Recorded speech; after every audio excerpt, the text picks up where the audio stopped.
yona-ke yamle siyabonga kakhulu ithuba lokubala ikhaya namhlanje emcimbini omkhulu kangaka.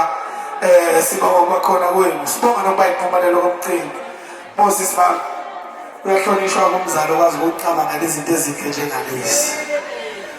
Whatever niyoyenza ebhedayo niyobe ningayenza eminina, kodwa niyobe niphoxa ubaba wenu uqobo, niyobe niphoxa umuzi wakini uqobo. Uyacabanga ukuthi abantu abangakuthandi lolu suku nabangabikho happy ngokuthi lolu suku lenzekile bayosizakala kangakanani mhlazane kuthiwa nina nenza into wrong, ngoba akubona bonke abantu abahappy ukuthi namhlanje usuku lwenu lube yimpumelelo. Okusho ukuthi mina ngaso sonke isikhathi kumele nibe la emqondweni wenu ukuthi kunento ubaba asenzele yona abanye abantu abebengayithandi ukuthi yenzeke.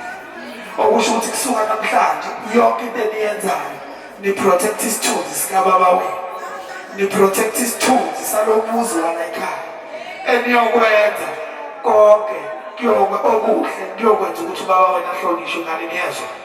Sesiyahamba thina sothi ukhetheni nawe sesihamba siyaqala.